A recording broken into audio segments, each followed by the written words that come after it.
আজকে এখানে যতগুলো মাছ পাবো সব কটা বাজারে বিক্রি করব না।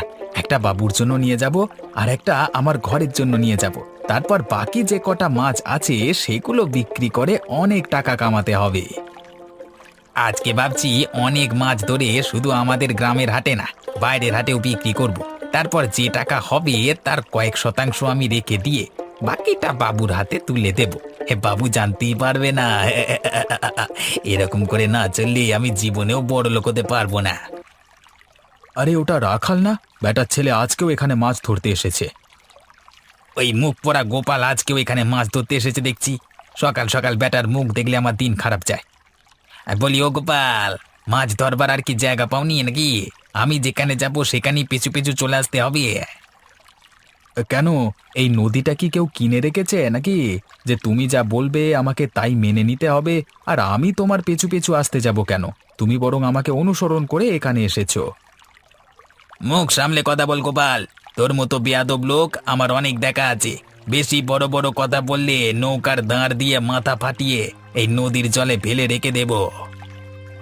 কি, তোর এত বড় সাহস? তুই নাকি আমার গায়ে হাত তুলবি? এই নদীতে মাছ ধরতে আসাই তোর বন্ধ করে দেব রাখাল। তোর দিন দিন বড্ড বার বেড়ে যাচ্ছে। কি করবি তুই? তোকে কিছু করব না। আমি তোর চোখের সামনে এইখানে মাছ ধরবো, দেখি তুই আমাকে কি করতে পারিস। বেশ, দেখা যাক কে আজকে বেশি মাছ পায়।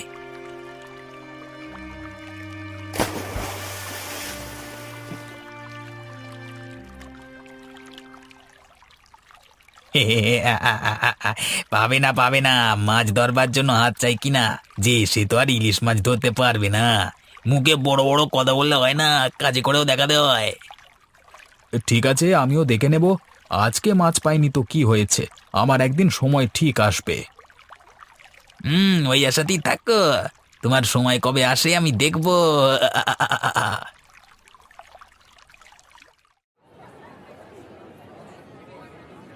বলিস কিরে গোপাল, ওই কালীপদর লোকের এত সাহস যে তোকে মারবার পর্যন্ত হুমকি দেয়?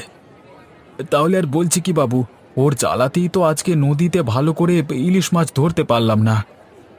কালীপদর ওই চেলাটার নাম কি রে? ওর নাম রাখাল। ওই রাখাল এত বড় বেয়াদব, বলে নাকি তোর বাবু আমার কি করে নেবে দেখে নেব। আমি তো সেই কারণেই নদী থেকে পালিয়ে এলাম। বুঝতে পেরেছি। আমাদের কালীপদ সম্বন্ধে একটা ব্যবস্থা গ্রহণ করতে হবে। যতক্ষণ না ব্যবস্থা গ্রহণ করছি ততক্ষণ ওদের বার বাড়তেই থাকবে। আপনি কি করবেন বাবু? আমরা কি থানায় গিয়ে নালিশ করব? না না, থানায় যাওয়ার প্রয়োজন নেই। প্রথমে আমরা মুখোমুখি দেখা করে ওদিকে একবার সুযোগ দেব। তারপর সেই সুযোগের ব্যবহার যদি ওরা না করে তখন অন্য ব্যবস্থা নেওয়া যাবে। ঠিক আছে বাবু, আমিও আপনার সাথে যাব। না হলে রাখাল নিশ্চয়ই মুখের উপর আপনার কথা অস্বীকার করবে। আরে নদী তো কারো নামে লেখা নয়, যে খুশি সেখানে মাছ ধরতে পারে। তুই তোর মতো ইলিশ মাছ ধর, অন্যজন অন্যের মতো ধরুক, সেটা তো আর কেউ বোঝে না। এখন দেখা যাক কথা বলে কাজ হয় নাকি।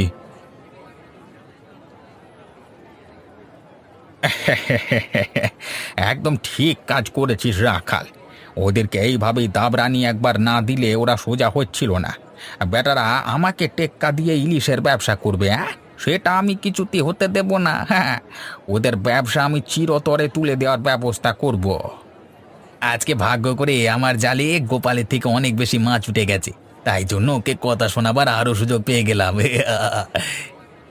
ওরে নদী মাতাও চায় যে আমরা তার কোল থেকে ইলিশ মাছ তুলে নিয়ে বাজারে বিক্রি করি। আর গোপাল তো অনধিকার প্রবেশ করছে।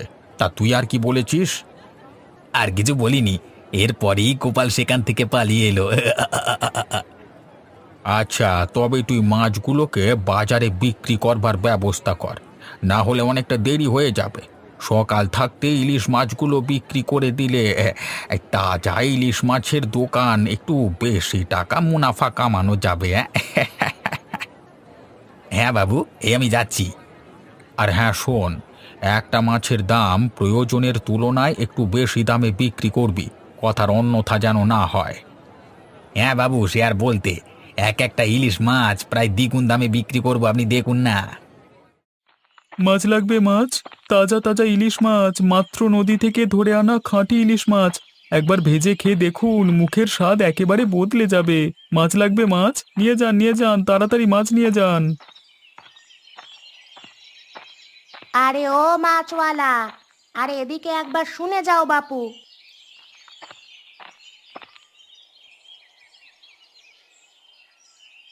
বলুন দিদি ভাই, আপনাকে কোন মাছটা দেবো? ছোট নেবেন, মাঝারি নেবেন নাকি বড় পাড়া দেবো? হ্যাঁ, মাছ দেবে পরে, আগে একটা কথা শোনো। পরশুদিন তুমি আমাকে যে কাতলা মাছটা দিয়ে গিয়েছিলে না, সে কাতলা মাছটা খেতে ভালো ছিল না। ওটা কি দেশি কাতলা ছিল না? আগে না দিদি ভাই, দেশি কাতলা মাছ ছিল না ওটা, বরফের মাছ ছিল, তাই জন্যই খেতে হয়তো অন্যরকম লেগেছে। দেখো, তোমাকে আমি বারণ করে দিচ্ছি আজ থেকে। আমাদের ঘরে সব বরফের মাছ আর ওই ওষুধ দিয়ে প্রস্তুত করা মাছ ওঠে না। কেউ খেতে পছন্দ করে না। ওই মাছের কোনো স্বাদ থাকে না। শুধুমাত্র যখন তুমি দেশি মাছ নিয়ে আসবে, সেটা ইলিশ হোক বা অন্য কোনো মাছ, তখনই আমাকে দেবে। এই কথাটা আপনাকে নিয়ে আমাকে অনেকের কাছ থেকে শুনতে হলো, তাই জন্যই তো আজ থেকে বরফের মাছ নিয়ে আসা বন্ধ করে দিয়েছি। আজকে থেকে শুধুমাত্র নদীর মাছ নিয়ে আসবো। এই আজকে যেমন ইলিশ মাছ নিয়ে এসেছি। ঠিক বলছো তো নগেন, ভালো হবে তো মাছ। দেখো, আজকে যদি ভালো না হয়, তাহলে কিন্তু আর কোনোদিন তোমার কাছ থেকে মাছ কিনবো না, এই বলে দিলাম। দরকার হলে আমি নিজে বাজার থেকে গিয়ে মাছ কিনে আনবো। আরে দিদি ভাই, তুমি রাগ করছো কেন? আমি তো তোমাকে বলেছি যে আর আমি বরফের মাছ আনবো না। শোনো, তুমি বরং এই মাঝারি ইলিশ মাছটা ঘরে নিয়ে গিয়ে দেখো, আশা করছি খেতে ভালো লাগবে। ঠিক আছে, তবে দিয়ে দাও। তুমি যখন এত করে বলছো, তখন একবার খেয়েই দেখি কেমন খেতে হয়। হ্যাঁ দিদি ভাই, দিচ্ছি।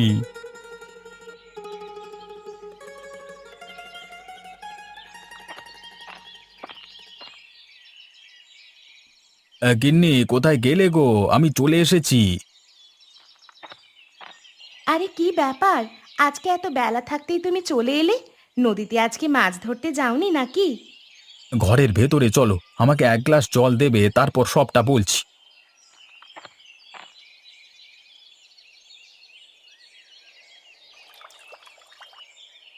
হ্যাঁ বাবারে, এতক্ষণে বুকটা একটু জোরালো। সে কখন থেকে জল না খেয়ে আছি। তোমার কি আজকে তাড়াতাড়ি কাজ শেষ হয়ে গেছে? আরে আর বলো না গিন্নি, মাছ ধরতে গিয়েছিলাম নদীতে, কিন্তু একটা মাছও আমার জালে উঠল না। তার উপর আবার ওই কালীপদর চেলা রাখালের কথা শুনে আসতে হবে, সেটা আমি কোনোদিনই ভাবতে পারিনি। তাই জন্য এত মনটা খারাপ হয়ে গেল।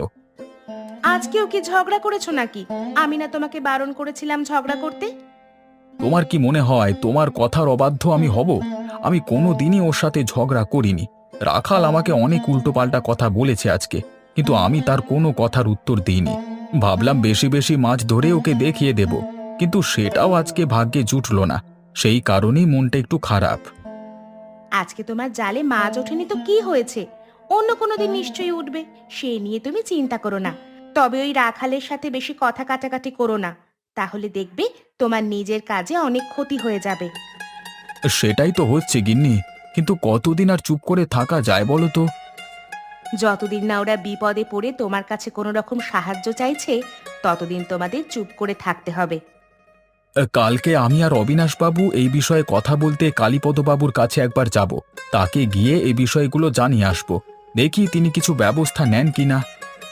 তোমার কি মনে হয়, কালীপদবাবুর অনুমতি ছাড়া রাখাল কি তোমাদের ওপর এমনভাবে চড়াও হতে পারে? যাও, কালকে গিয়ে কথা বলে দেখো। দেখ রাখাল, আমি তোর সাথে কোনো রকম কথা বাড়াতে চাই না। এই নদী তো কারোর একার নয়। তুই তোর মতো মাছ ধর, আমি আমার মতো মাছ ধরি। তবে রে বেটা, মুখে বড্ড বড় বড় কথা হচ্ছে না তোকে আজকে। এটা তুই কি করলি রাখাল? তোর মনে এত হিংসা যে তুই শেষ পর্যন্ত আমার মাথা ফাটিয়ে দিলি। আমি আজকে এক্ষুনি গিয়ে অবিনাশবাবুকে বলছি, দাঁড়া, তারপর পুলিশ নিয়ে তোর ওখানে যাচ্ছি। এই কেলো করেছে রে, এবার কি হবে এখন? এখন সত্যি করে ও যদি পুলিশ নিয়ে যায় তাহলে এখন কি হবে? না না, আমাকে এক্ষুনি বাবুকে গিয়ে সমস্ত ঘটনা বলতে হবে। এই আমি আমি তাড়াতাড়ি চলে যাই এখান থেকে।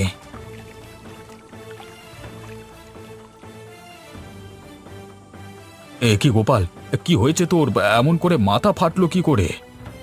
ওই রাখাল আমার মাথা ফাটিয়ে দিয়েছে মেরে। আমি ওকে কিছুই বলিনি। ও শুধু শুধুই আমার পেছনে লাগলো আর আমার মাথাটা ফাটিয়ে দিল। না না, এ তো ভালো কথা নয়। আগে তোর মাথা থেকে রক্ত বন্ধ কর, তারপর তোকে নিয়ে আজই চল হরিপদর কাছে যাব। আজকে ওদের একদিন কি আমার একদিন। এই হলো ঘটনা। এখন আপনি আমাকে উদ্ধার করুন বাবু। ওরে তোর কোনো ভয় নাই, আমি আছি তো। তোকে কেউ ধরে নিয়ে যেতে পারবে না। হ্যাঁ, দেখি ওদেরকে আসতে দে না, তারপর আমি দেখছি কি ব্যবস্থা করা যায়। তাহলে দিদি ভাই, এবারের মাছগুলো কেমন ছিল?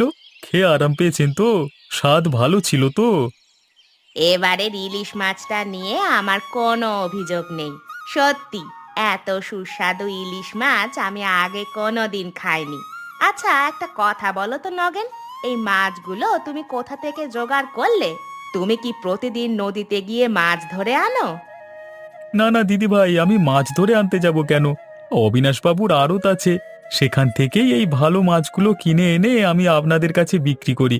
আমারও কিছুটা লাভ হয়ে যায় আর আপনাদের উপকার হয়। সেটা তো বটেই। আচ্ছা, আজকে কি তুমি মাছ এনেছো? আজকে অবিনাশবাবুর আড়তে তেমন মাছ আসেনি, তাই জন্য আমি কালীপদদার আড়ত থেকে মাছগুলো কিনে এনেছি। দেখুন না আজকের মাছগুলো খেয়ে কেমন। আরে, এই মাছগুলো তো কেমন বাসি বাসি মনে হচ্ছে। তুমি কি দেখে নাওনি মাছগুলো? আসলে আমারও সেটাই মনে হয়েছিল, কিন্তু কালীপদবাবু আমাকে জোর করে মাছগুলো দিলেন, তাই আমি নিতে বাধ্য হলাম। এটা আবার কোনো কথা হলো? তুমি এক্ষুনি যাও, এই মাছগুলো ফেরত দিয়ে তুমি টাকা নিয়ে এসো, না হলে যে তোমার অনেক বড় লস হয়ে যাবে। আসলে আমি খুব একটা ঝগড়াঝাঁটি করতে পারি না তো, তাই জন্য কালীপদবাবু আমাকে এক প্রকার জোর করেই মাছগুলো গুছিয়ে দিয়েছে। বেশি কথা বলতে গেলেই আবার মার খাবো, কি দরকার? মার খাবে কেন? ওদের এত বড় সাহস যে তোমাকে বাজে মাছ দিয়ে টাকা নিয়ে আবার তোমাকেই ভয় দেখাবে? তাহলে আর বলছি কি, আজকে গোপালদার তো মেরে মাথা ফাটিয়ে দিয়েছে কালীপদদার লোক ওই রাখাল। এখন দেখো কি হয়।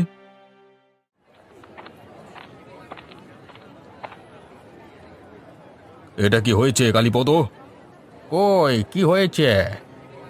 ও, এই যে গোপাল। আর কি হয়েছে তোমার গোপাল? তোমার মাথায় ব্যান্ডেজ বাঁধা কেন? তোমার লোক রাখাল মাছ ধরতে গিয়ে আজকে মেরে গোপালের মাথা ফাটিয়ে দিয়েছে। ওই সেরকম তো আমি কিছু শুনিনি। তুমি আমার লোকের নামে মিথ্যে অপবাদ দিচ্ছ কেন গো? আমরা শুধু শুধু মিথ্যে কথা বলতে যাব কেন? আপনি দেখতে পাচ্ছেন না আমার মাথা ফেটে রক্ত বেরিয়েছে, তাই জন্য আমি মাথায় ব্যান্ডেজ বেঁধেছি। হ্যাঁ, দেখতে পাবো না কেন, কিন্তু এই কাজ যে আমার লোক রাখাল করেছে তার কি প্রমাণ আছে? শুধু শুধু আমার বদনাম করবার চেষ্টা। তোর বদনাম করে আমি কি পাবো কালীপদ? কেন? আমার ব্যবসা বন্ধ করে দিয়ে তুই তোর নিজের ব্যবসার উন্নতি করতে চাস, আমি কি সেটা জানি না? আমি তোর সমস্ত পরিকল্পনা খুব ভালো করেই জানি। ব্যবসার কথা আলাদা, কিন্তু এইভাবে মানুষের মধ্যে দ্বন্দ্ব লাগানো ঠিক নয়। রাখালকে এক্ষুনি ডাক, গোপালের কাছে ক্ষমা চাইতে বল, আর গোপালের চিকিৎসার যা খরচ হয়েছে তোকে এক্ষুনি দিতে হবে। মগের মুলুক পেয়েছিস নাকি? যা খুশি তাই করে বেড়াবি? এই, তোদের কাছে কোনো প্রমাণ আছে? যদি প্রমাণ না থাকে তাহলে ক্ষমা চাইবার কোনো প্রশ্নই ওঠে না। আর তোর লোক কোথায় পড়ে মাথা ফাটিয়েছে, আর এখন তার খরচ আমাকে দিতে হবে, তাই না? দম থাকলে যা, থানায় আমার নামে অভিযোগ করকে যা। হ্যাঁ, কোনো প্রমাণ আমার কাছে নেই, তবে একটা কথা মনে রাখবেন, ধর্মের কল বাতাসে নড়ে। আপনিও যেদিন বিপদে পড়বেন সেদিন দেখবেন কেমন মজা। চলুন অবিনাশবাবু, এদের এখানে থাকবার আর কোনো মানে হয় না। আরে যা যা, তোর মতো কত দেখলাম, শুধু মুখে বড় বড় কথা। আমার ব্যবসা আমি তোর থেকে অনেক বড় করে তুলবো, দেখে নিস।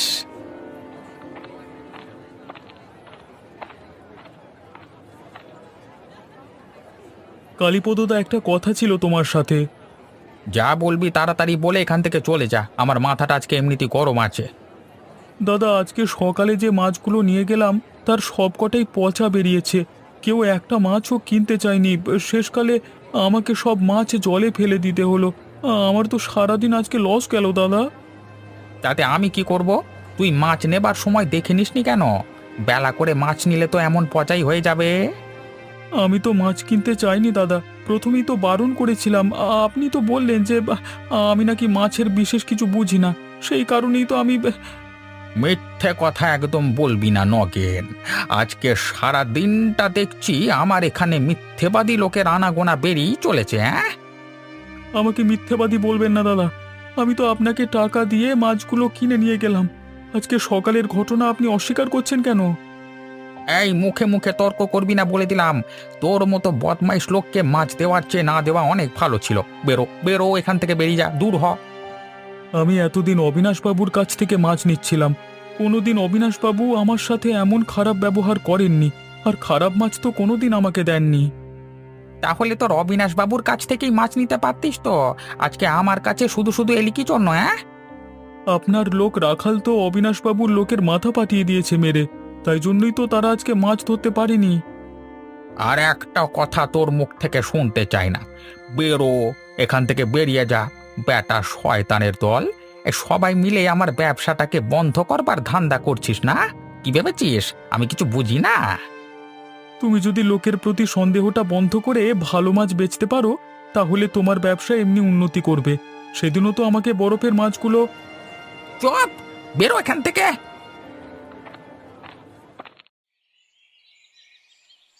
ছি ছি ছি ছি ছি, আমার ভাবতে লজ্জা করছে যে মানুষের হিংসা কত দূর গড়াতে পারে। শেষে কিনা ও তোমার উপর আক্রমণ করে তোমার মাথাটাই ফাটিয়ে দিল। আমি বিশ্বাস করতে পারছি না। এখন মনে হচ্ছে তোমাকে চুপ করিয়ে রেখে আমিই ভুল করেছি। না গিন্নি, তুমি ঠিক কথাই বলেছিলে গো। চুপ করেছিলাম বলেই আজকে শুধু মাথাটা ফাটিয়েছে। জানি না বেশি দ্বন্দ্ব লাগলে কি না কি করে বসতো আবার। আমার খুব ভয় করছে গো, তুমি বরং আর মাছ ধরতে যেও না। বাবুও সে কথাই বলল, কিন্তু জানো গিন্নি, ওপরওয়ালা বলে একটা জিনিস আছে। তিনি নিশ্চয়ই সবকিছু দেখছেন। তিনি সঠিক সময়ে সকলের পাপের জবাব ঠিকই দিয়ে দেবেন। আমিও সেটাই বিশ্বাস করি, কিন্তু তবুও তুমি ওই রাখালের থেকে সাবধানে থেকো। লোকটা একদমই ভালো লোক নয়। বাড়িতে কেউ আছো বাবা? দয়া করে একটু বেরিয়ে আসবে, আমার খুব জল তেষ্টা পেয়েছে। একটু জল দিয়ে যাও না গো বাবা। বাইরে কি এসেছে দেখো, জল চাইছে মনে হচ্ছে। আচ্ছা, আমি যাচ্ছি এক্ষুনি, তুমি বিশ্রাম নাও। এই নিন বুড়িমা, জল নিন।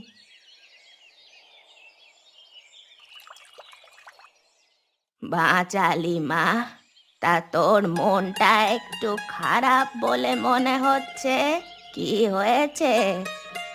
আর বলবেন না, ব্যবসায় হিংসা করে একজন হিংসুটে লোক আমার স্বামীর মাথা মেরে ফাটিয়ে দিয়েছে, সেই জন্যই মনটা একটু খারাপ। শোন না মা, মন খারাপ করে কোনো লাভ নেই। একদিন না একদিন ঠিক দিন আসবে, তখন দেখবি ওই লোকেরই তোর স্বামীকে দরকার পড়বে।